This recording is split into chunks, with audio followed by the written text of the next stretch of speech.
My parents refused to help pay for my college because they said it wouldn't be fair to my younger sister. I worked 2 jobs, took out loans, and built my career on my own. Years later, when they were drowning in debt and medical bills, they called me demanding help because family helps family. That was the moment I finally decided what fairness really meant. Hey everyone, welcome back to the channel. Before we dive into today's story, please take a second to hit that like button and subscribe if you haven't already. Today's tale is a tough one. It's about family, favoritism, and the long shadow that childhood decisions can cast over decades. My name is Kevin, and this is what happened when my parents decided that fairness meant sacrificing my future for my sister's comfort. I grew up in a small town in Ohio, the kind of place where everyone knows everyone and the biggest excitement of the year is the county fair. My family was what you'd call lower middle class. We never starved, but we also never had extras. My dad worked at the local auto plant, a job that was slowly killing his back and his spirit. My mom worked part-time at a grocery store, mostly to have money for things she called extras, which really meant keeping me and my sister in clothes that weren't from the thrift store. My sister, Rachel, is 2 years younger than me, and from the moment she was born, it was clear she was the sun in my parents' solar system. I don't say that with bitterness, or at least I didn't used to. It was just a fact. Rachel was beautiful, with big blue eyes and blonde curls that made strangers stop my mom on the street to coo over her. She was charming, funny, and had a way of wrapping everyone around her little finger. Me? I was just Kevin, the quiet one, the responsible one, the one who got good grades without being asked and never caused any trouble. I don't blame Rachel for the dynamic. She was just a kid being a kid. It was my parents who created the hierarchy. Rachel's achievements, however small, were celebrated. She brought home a C in math. Well, math is hard, sweetie, and you tried your best. I brought home an A-. Why isn't this an A? You could do better if you applied yourself. Rachel forgot to do her chores. She's just forgetful. She's got so much on her mind. I forgot to take out the trash. Kevin, we count on you. What's wrong with you? I learned early that my role in the family was to be invisible and reliable, to cause no waves, to ask for nothing, and to absorb the disappointments so that Rachel didn't have to. It wasn't malicious, not overtly.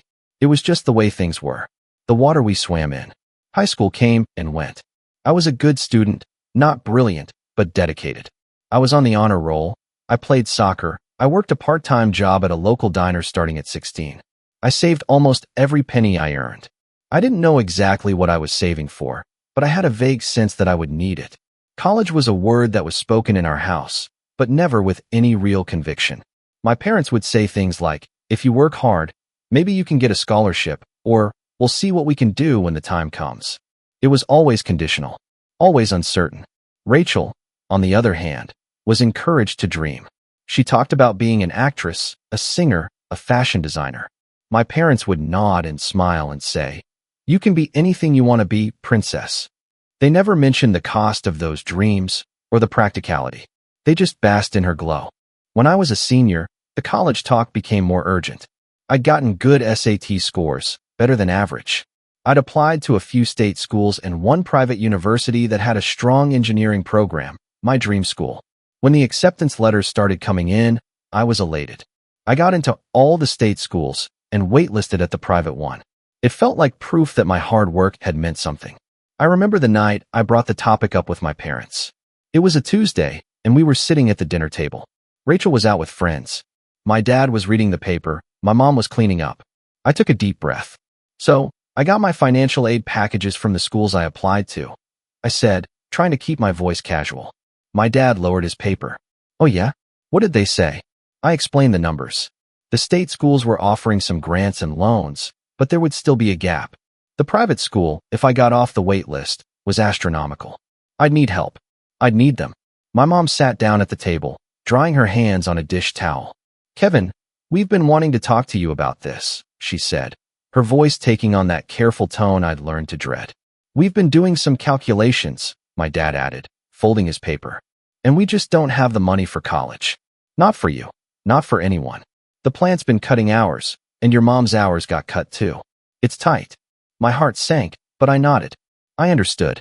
Times were tough. Okay, I said. I get it. So I'll take out more loans. I just need you to co-sign maybe, since I don't have any credit history. My parents exchanged a look. That look, the one that said they'd already discussed this and come to a conclusion I wasn't going to like. The thing is, my mom said, if we co-sign for you, we're on the hook if you can't pay. And we can't take that risk. We have Rachel to think about. What does Rachel have to do with it? I asked, confused. She's 2 years behind you, my dad said. If we co-sign for your loans, it'll hurt our credit. Then when it's her turn for college, we won't be able to help her at all. It wouldn't be fair to her. I stared at them. The logic was so twisted, so fundamentally backwards, that I couldn't even process it at first. But Rachel doesn't even want to go to college, I said. She's talked about taking a year off, maybe going to cosmetology school, maybe moving to LA. She doesn't have a plan. That could change, my mom said firmly. She's still figuring things out. She's got time. We need to keep our options open for her. If we tie ourselves to your loans, we won't have any options left. But what about my options? I asked, my voice rising despite myself. What about my future? I've worked my ass off. I've gotten good grades. I've saved money. I've done everything right. And you're telling me you won't even co-sign a loan because it might, maybe, possibly, someday, affect Rachel's hypothetical chances of going to a college she's never expressed any interest in. Don't take that tone with us, Kevin, my dad said, his voice hardening. We're your parents. We've fed you and clothed you for 18 years. We don't owe you a college education. I'm not asking you to pay for it. I almost shouted. I'm asking you to help me help myself. There's a difference. Lower your voice, my mom hissed, glancing toward the door as if Rachel might appear. We're not saying no to be cruel. We're saying no because we have to be fair. If we help you, we have to help Rachel the same way. And right now, we can't help either of you. So the fair thing is to help neither. The word fair hung in the air like a foul smell. Fair. They were using fairness as a shield to justify their favoritism. It wasn't about being fair to both of us. It was about protecting Rachel from any inconvenience, even at the cost of my entire future. I stood up from the table, my chair scraping loudly against the floor. You know what? Fine. I'll figure it out myself. I always do. I walked out of the kitchen and up to my room, my hands shaking with a mixture of rage and despair. I heard them talking in low voices downstairs, but I didn't care. I lay on my bed, staring at the ceiling, and for the first time in my life, I felt truly alone. My family, the people who were supposed to have my back, had just made it crystal clear where I stood on their priority list. I was an afterthought, a contingency, a problem to be managed, not a son to be supported. A few weeks later, I got the news that I was off the wait list at my dream school, the private university with the excellent engineering program. The acceptance letter felt like a cruel joke. Here was my dream, dangled in front of me, but the price tag was over $50,000 a year. Even with the scholarships and grants they offered, the gap was insurmountable. I couldn't take out that many loans on my own. Without a cosigner, it was impossible. I called the financial aid office, explained my situation, and asked if there was anything they could do. They were sympathetic, but their hands were tied. They suggested I look into private loans, but without a cosigner with good credit, I was unlikely to be approved. I went to my parents one last time. I was desperate. I showed them the letter, the numbers, the breakdown of costs and aid. I begged them. I actually begged them. Please, I said, my voice cracking. Just co-sign. I'll pay every penny back. I swear. I'll work during school. I'll graduate in 3 years. I'll do whatever it takes. Just give me this one chance. My dad wouldn't even look at me. He stared at the television, his jaw tight. My mom sighed, that long-suffering sigh she'd perfected over the years. Kevin, we've been through this. We can't. It's not fair to Rachel. I snapped. I couldn't help it. Rachel doesn't want to go to college. She's failing half her classes. She's too busy smoking weed in the parking lot to even show up to school half the time. And you're sacrificing my future for her? How is that fair to me? My mom's face hardened. Don't you dare talk about your sister that way. She's going through a phase. She needs our support, not your judgment. She needs a reality check, I muttered. What did you say? My dad finally turned to look at me, his eyes cold. I said, she needs a reality check. And so do you. I turned and walked out, slamming the door behind me. I could hear my mom yelling after me, but I didn't stop. I ended up going to the state school that offered me the best financial package. It wasn't my dream, but it was something. I worked 2 jobs throughout college. I was a barista in the mornings and a bartender at night. I took out federal loans, maxed them out every year, and still worked 40 hours a week to make ends meet. I slept 4 or 5 hours a night when I could. I ate a lot of ramen. I skipped parties, social events, relationships. I was a ghost on campus, known only by my professors and the regulars at the coffee shop and the bar. Meanwhile, at home, Rachel's life continued on its trajectory. She didn't go to cosmetology school. She didn't move to LA. She floated from job to job, waitressing, retail, always quitting after a few months because the manager was mean or the customers were rude. She moved back in with my parents after high school, occupying her old room, contributing nothing. My parents complained about her, but they enabled her. They paid her car insurance, her phone bill, bought her groceries. They couldn't say no to her. They never could. I'd go home for holidays, and the dynamic was always the same. I'd walk in, exhausted from finals or work, and my mom would give me a distracted hug before turning back to Rachel, who was recounting some drama with her latest boyfriend or job. The conversation would revolve around her. Her problems, her plans, her feelings. I was an audience member in my own family. My dad would sometimes ask me about school, but his eyes would glaze over when I started talking about engineering or my job. He didn't understand it, and he didn't really care. He just wanted to know if I was staying out of trouble. I was always staying out of trouble. I was too tired to get into trouble. Rachel, for her part, treated me with a kind of benign indifference. She wasn't mean to me, not overtly. She just didn't see me as relevant. I was her older brother, the boring one who was always studying or working. She'd make jokes about me being a nerd or a workaholic, and my parents would laugh. I learned to laugh along, to deflect, to make myself small. It was easier than fighting. Graduation day was bittersweet. I walked across that stage with my engineering degree, the first person in my family to graduate from college. My parents came. I'll give them that. They sat in the audience and clapped. Rachel didn't come. She had to work, she said. Or maybe she just didn't want to. I didn't ask. After the ceremony, we went to a mediocre chain restaurant for lunch. My mom took a few photos with her phone. My dad shook my hand stiffly and said, "Good job, son." It was the most praise I'd gotten from him in years. It felt hollow.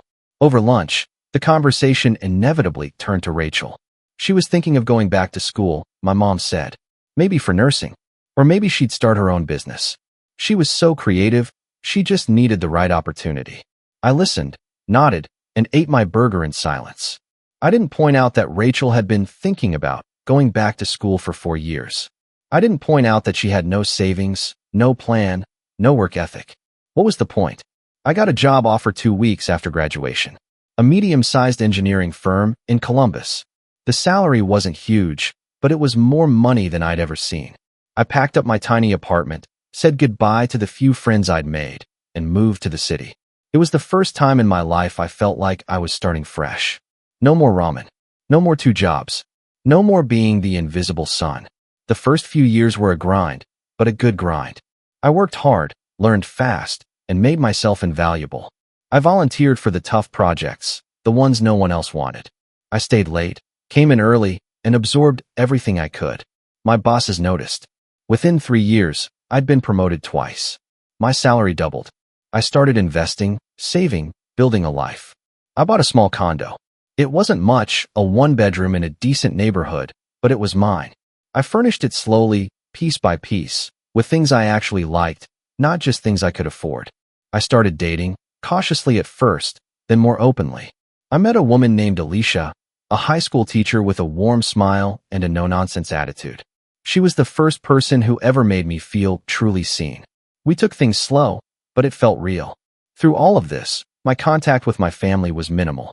I called my mom on her birthday and on Mother's Day. I called my dad on his birthday and on Father's Day.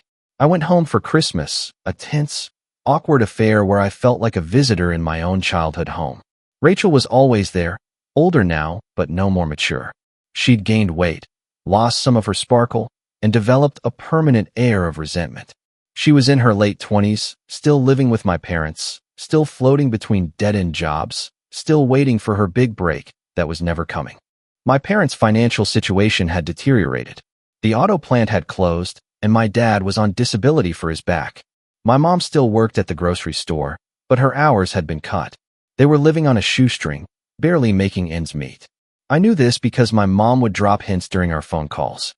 The furnace is making a funny noise, but we can't afford a repairman. The car is acting up again, but we're just hoping it holds out. I'd offer to help, small amounts, a few $100s here and there. My mom would hesitate, then accept, with a lot of "we'll pay you back," and "you're such a good son." My dad never said anything. Then, about a year ago, the calls changed. They became more frequent, more desperate. My mom would call, not just on holidays, but on random Tuesday nights, her voice strained. The stories were always the same. Another bill they couldn't pay. Another crisis they couldn't handle. Another favor they needed. At first, I helped. I sent money for the roof repair, for the car transmission, for the property taxes they'd fallen behind on. It was thousands of dollars, but I could afford it. I told myself I was being a good son, that I was doing the right thing. Alicia, my girlfriend, watched this with a skeptical eye. "Kevin," she said one night, after I'd just wired another $2,000 to cover my mom's credit card bill. "How much have you given them this year?" I did the math in my head. "I don't know. Maybe 10, 12,000. "And has Rachel contributed anything?" I laughed, a hollow sound. "Rachel doesn't have two nickels to rub together. Right? So you're supporting your parents, and by extension, your sister, who is a grown woman capable of working, but chooses not to." "It's not that simple, Leisha," I said, defending them out of habit. "My dad's disabled. My mom works, but it's not enough. Rachel has her own issues." "Her own issues," Alicia repeated, her voice flat. "Kevin, I'm not trying to be cruel, but I've been watching this for 2 years. Every time they call, it's a crisis. And every time, you're the one who fixes it. They never ask Rachel for anything. They never hold her accountable. They just let her live there, for free, while you pay for their life. That's not a family. That's a system. And you're the bank." I knew she was right. I'd known it for years, but I'd never let myself fully acknowledge it. The pattern was so deeply ingrained, it was like breathing. I helped. They took. Rachel watched. Repeat. The big blow-up happened 3 months ago. I was at work, in the middle of a presentation to a major client, when my phone started vibrating incessantly. I ignored it. When the presentation was over, I had 12 missed calls from my mom and a string of texts that grew increasingly panicked. "Kevin, call me immediately. Kevin, it's an emergency. Please pick up. We need you. Your father is sick. Call now." My heart lurched. I called back immediately. My mom answered on the first ring, sobbing. "Kevin, thank God. It's your dad. He's in the hospital. He had a heart attack." I felt the blood drain from my face. "Is he okay? Is he alive?" "He's alive, but he's in ICU. The doctors say he needs surgery. A bypass. But our insurance is terrible, Kevin. It won't cover most of it. The hospital is asking for a huge deposit just to schedule the surgery. We don't have it. We don't have anything. Kevin, you have to help us. Please. I'm begging you." I was already grabbing my coat, heading for the door. "How much?" $50,000. I stopped in my tracks. $50,000. That wasn't a few hundred for a furnace. That wasn't a couple thousand for a car. That was life-changing money. That was my savings. That was part of my future with Alicia. "Mom, that's a lot of money." "I know, honey. I know. But it's your father's life. Please. We'll pay you back somehow. We'll figure it out. Just please, don't let him die." I drove to the hospital in a daze. My dad was in ICU, hooked up to machines, looking small and pale and nothing like the stern, unapproachable man I'd grown up with. My mom was in the waiting room, red-eyed and trembling. Rachel was there too, sitting in a corner, scrolling through her phone. She looked up when I walked in, gave me a little wave, and went back to her scrolling. I talked to the doctors. The situation was serious, but not hopeless. The surgery had a high success rate, but it needed to happen soon. The financial counselor confirmed the deposit amount. $50,000, non-negotiable. I sat in the hospital cafeteria, staring at a cup of cold coffee, and I did the math. I had about $70,000 in savings.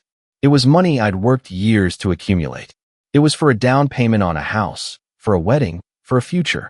If I gave them 50, I'd have 20 left. I'd be starting over, at 33 years old. I called Alicia. I told her everything. She listened in silence. When I was done, she asked one question. "What does Rachel have to say about all this?" "I don't know. She hasn't said anything." "Kevin, has anyone asked Rachel to contribute? Has anyone suggested she get a job, any job, to help with the bills? Has anyone even considered that she's a 30-year-old woman living in their basement, doing nothing? I don't think that's relevant right now, I said, my voice tight. It's completely relevant, Alicia said, her voice firm but not unkind. Your parents have spent their entire lives prioritizing her over you. They refused to help you with college because it wouldn't be fair to her. They've supported her for over a decade while you've struggled and sacrificed. And now, when your father's life is on the line, they come to you. Not to her. To you. Don't you see the pattern? I see it, I said quietly. But what am I supposed to do? Let my dad die because I'm bitter about the past? That's not what I'm saying. I'm saying that before you empty your bank account, you need to have a conversation. A real conversation. With all of them. Ask Rachel what she's going to contribute. Ask your parents why they're not asking her. Make them see the imbalance. Because if you just write that check, nothing will change. They'll keep coming to you, and Rachel will keep doing nothing, and you'll keep resenting them, and I'll watch the man I love get eaten alive by his own family. I knew she was right. I'd known it for years, but I'd never had the courage to say it out loud. I went back to the waiting room. My mom was still there, clutching a rosary. Rachel was still on her phone. We need to talk, I said. All of us. Now. We found a private corner near the chapel. My mom looked at me with desperate, hopeful eyes. Rachel looked annoyed. Mom, I began, I want to help. I do. Dad is my father, and I love him. But $50,000 is almost all the money I have. It's my savings, my future. Before I write that check, I need to understand the full picture. What's Rachel's contribution going to be? The silence was deafening. My mom's face went through a series of expressions. Confusion, then denial, then a flash of anger. Rachel's eyes widened, then narrowed. What do you mean, my contribution? Rachel said, her voice sharp. I don't have any money. You know that. I know you don't have savings, I said, keeping my voice calm. But you're 30 years old. You're capable of working. You could get a job, any job, and start contributing to the household expenses. You could help with the bills while mom and dad recover from this. I can't just get a job, Rachel scoffed. The economy is terrible. No one's hiring. And even if I did, minimum wage wouldn't make a dent in $50,000. It would make a dent in their everyday expenses, I said. It would free up some of their money to put toward the medical bills. It would show that you're willing to help, that you're not just a bystander in your own family's crisis. Kevin, this isn't the time, my mom interjected, her voice pleading. Your father is in ICU. We can't worry about this now. When is the time, Mom? I asked, turning to her. When is the time to talk about the fact that Rachel has lived with you for free for 12 years? That she's never paid a dime in rent or utilities or groceries?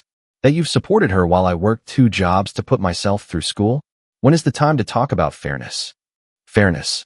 Rachel spat, standing up. You want to talk about fairness?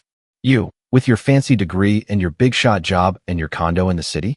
You want to talk about fairness to me? I never had your opportunities. I never had your brains.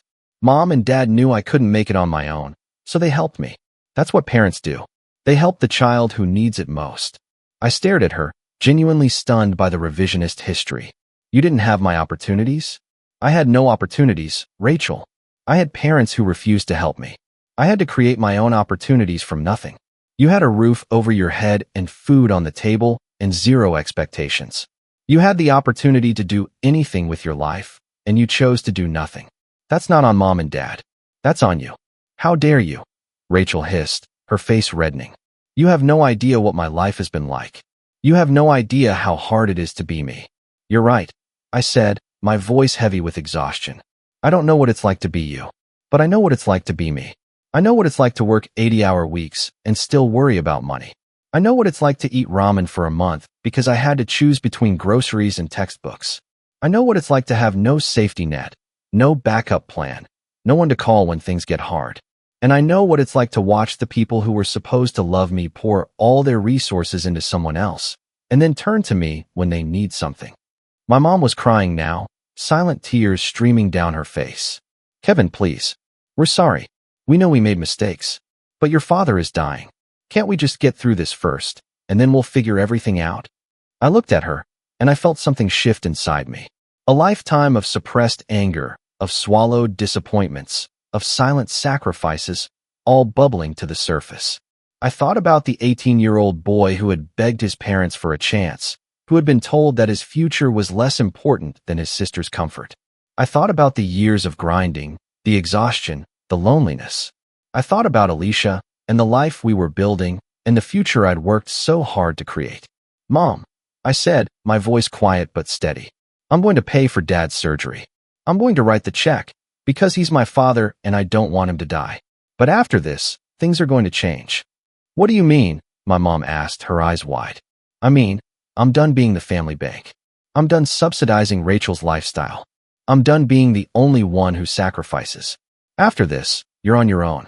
I'll help with emergencies, real emergencies, but I'm not going to be your retirement plan. And Rachel needs to start contributing. She needs to get a job, any job, and start paying her way. If she doesn't, that's on you. But I'm not going to enable it anymore." Rachel opened her mouth to argue, but my mom held up a hand. "Kevin's right," she said, her voice barely a whisper. "He's right. We've been unfair to him. We've taken him for granted. And we've done you no favors, Rachel. By always protecting you, we've kept you from growing up." Rachel looked stricken, as if she'd been slapped. "Mom, you can't be serious. You're taking his side." "I'm not taking sides," my mom said, tears streaming. "I'm finally seeing clearly. And what I see is a daughter who never had to struggle, and a son who struggled for all of us. It's not right. It's never been right." I wrote the check. $50,000. My dad had the surgery, and he recovered. It was a long, slow process, but he pulled through. I visited him in the hospital, sat with him while he drifted in and out of sleep.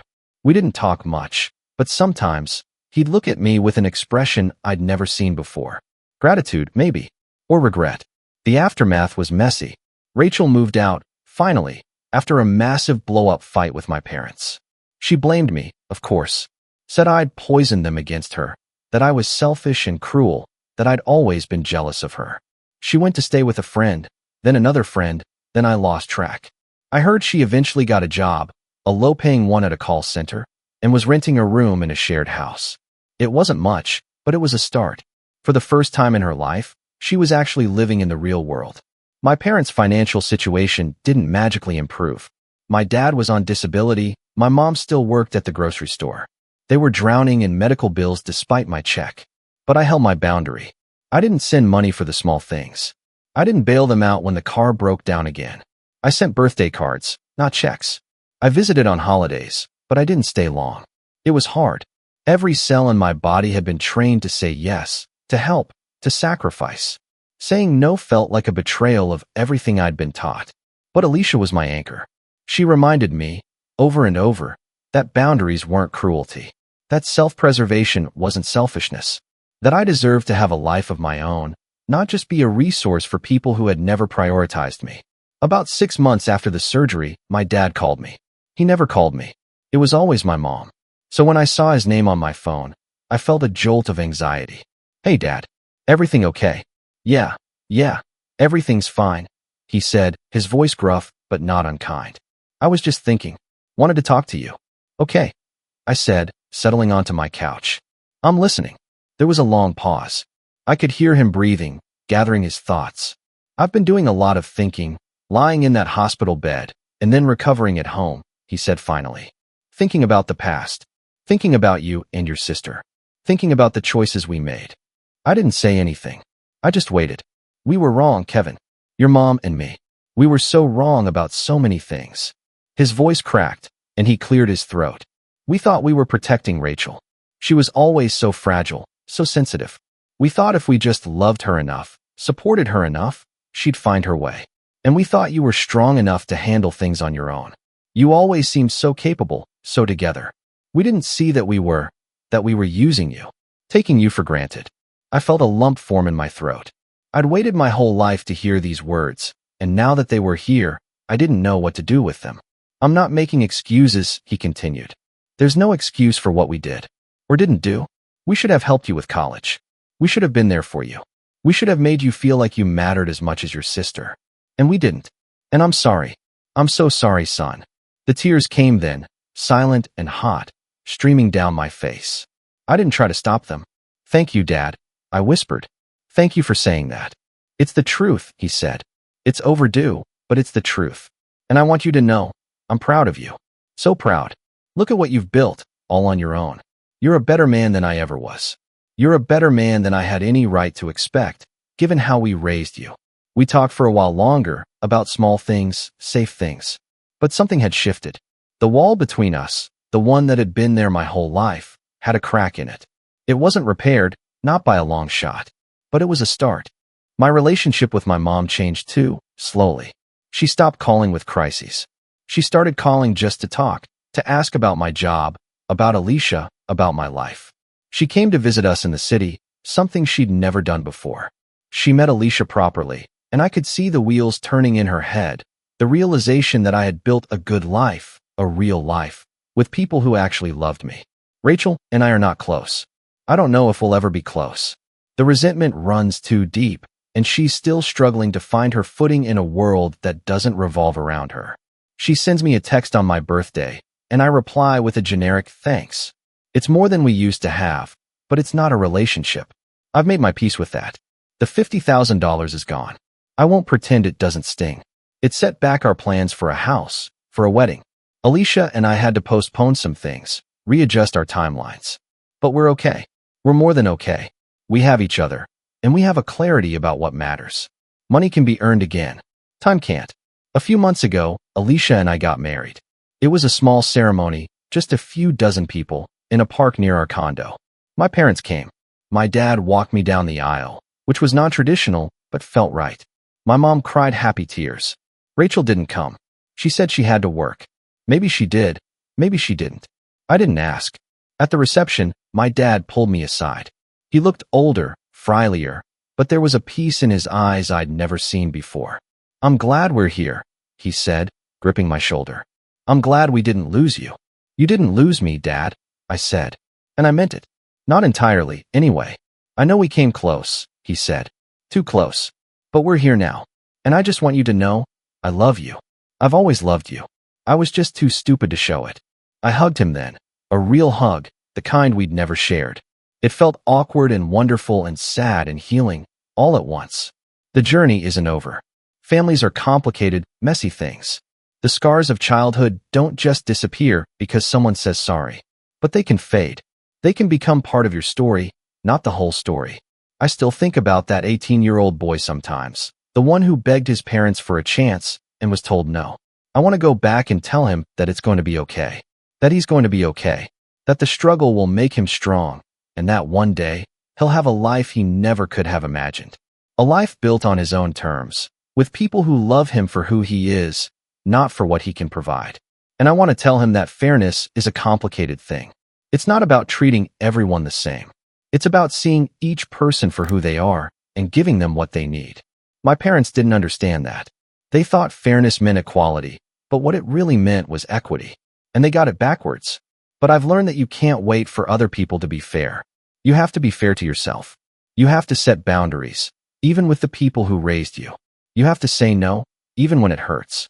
Because if you don't, you'll spend your whole life being the bank, the safety net, the reliable one, while everyone else lives their lives on your dime. I'm not bitter anymore. I'm not angry. I'm just here, living my life, loving my wife, building my future. My parents are part of that future, but they're not the center of it. The center is me and Alicia and the family we're creating together. And that, I've realized, is the ultimate redemption. Not forgiveness, not reconciliation, but freedom. The freedom to choose who you are, who you love, and who you let into your life. The freedom to say, I matter too. If this story resonated with you, please hit that like button and share it with someone who needs to hear it. And if you haven't already, subscribe to the channel for more real-life stories. Remember, you are not responsible for fixing the people who broke you. You are responsible for healing yourself. Take care of each other.